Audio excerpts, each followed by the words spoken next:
Effectivement, ici, nous sommes donc dans cet atelier qui vient à mobiliser un peu les élus et l'équipe technique de la municipalité de Dakar.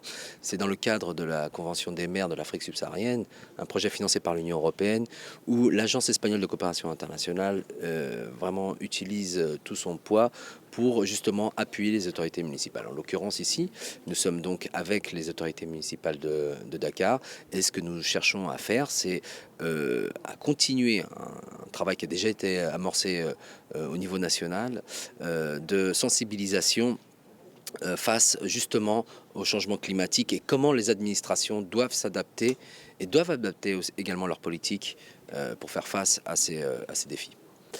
L'objectif principal de ce projet est avant tout, comme je disais, capaciter les autorités municipales. Je crois que là, on est clairement dans la bonne voie. C'est également introduire certains concepts de base dans les politiques qui doivent être déterminés par les autorités municipales. Et également, je pense que c'est la prochaine phase, c'est également pourvoir d'armes techniques les autorités municipales afin qu'elles-mêmes, à travers leur propre budget ou à travers l'appui de partenaires, pouvoir justement mettre en œuvre et développer ces politiques proactives de lutte face au changement climatique et de résilience face à ce changement climatique. Effectivement, les fonds sont là, c'est-à-dire que c'est une préoccupation, on l'a vu à travers les différentes interventions. Le changement climatique est une préoccupation globale qui n'intéresse pas uniquement le Sénégal ou l'Espagne, mais qui intéresse bien évidemment tout le monde.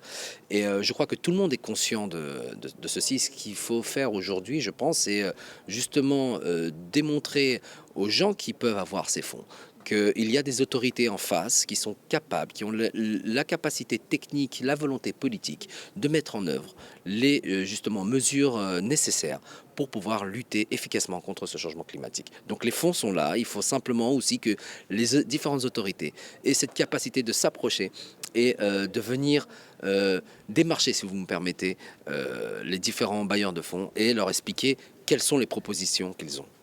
Nous sommes dans une phase de finalisation de ce projet, mais le projet, c'est simplement un appui. Je veux dire, le projet en soi ne représente pas la politique de Dakar, ne représente pas la politique de Pékin envers la lutte contre le changement climatique. C'est simplement une phase d'appui.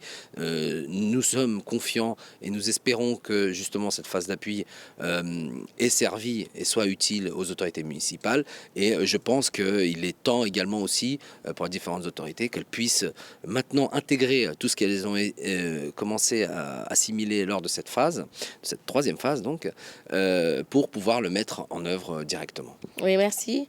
Je rappelle que la ville de Dakar couvre 19 communes et la ville de Dakar a mis en place son plan climat-énergie territorial qui est le PCET et ce PCET a été décliné en des actions concrètes. Également, la ville de Dakar a adopté son plan d'accès à l'énergie durable et au climat. Donc ce sont des deux documents phares qui ont été faits en appui aussi avec la coopération espagnole et l'Union européenne. Donc cet atelier-là, qui est un atelier de renforcement des capacités, vise à faire comprendre au mieux les élus qui sont là, les impacts des changements climatiques, parce que vous avez le mandat d'un élu aussi, c'est un mandat de plaidoyer, de portage politique. Donc pour qu'on puisse porter ces documents-là et porter aussi la vision du maire, M. Barthélémy Toye Dias, sur sa lutte contre les changements climatiques-là, les élus que nous sommes devront avoir donc ce renforcement de capacités-là pour comprendre les enjeux et s'impliquer dans la lutte contre les changements climatiques.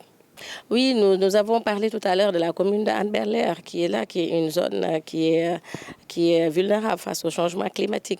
Nous avons même expliqué l'importance de cette éducation environnementale-là dans la lutte contre les changements climatiques. Et je l'ai rappelé tantôt. Je l'ai rappelé tantôt aussi, à un moment donné, la ville de Dakar avait organisé un atelier sur les changements climatiques. Et par rapport à votre question, dans cet atelier-là, nous avons fait même une cartographie de toutes ces communes-là qui sont vulnérables. Nous avons la commune de Grand Yoff, on en a parlé tout à l'heure avec le bassin de rétention. Et un des projets phares aussi du maire, c'est de faire l'aménagement de ce bassin de Grand Yoff-là pour lutter contre le phénomène donc, des changements climatiques, les inondations. Les études techniques sont déjà ficelées et la recherche de financement est en cours pour la mise en œuvre des réalisations des infrastructures qui sont prévues. Oui, vous savez, nous sommes des collectivités territoriales. Nous avons le ministère de l'Environnement, de la Transition, du Développement durable et de la Transition écologique qui est là. Donc, nous travaillons ensemble. Hein. L'atelier, nous avons organisé avec l'Union européenne et la coopération espagnole il y a 3 semaines un atelier de renforcement des capacités des communes et nous avons impliqué le ministère, l'agence de développement municipal aussi. Donc, il y avait toutes les communes qui étaient là. Et l'objectif, c'est de comment travailler ensemble pour aider les communes à mettre en place des plans locaux de développement qui sont axés sur les ODD, donc notamment l'ODD 13 pour lutter contre les changements climatiques et l'ODD 7 qui est l'accès à l'énergie durable. Donc nous travaillons ensemble avec le ministère, avec les directions techniques. Donc c'est une approche qui est inclusive et dans toutes nos activités de renforcement des capacités, ils sont là, ils participent aux travaux et ils appuient aussi à la mise en œuvre des solutions.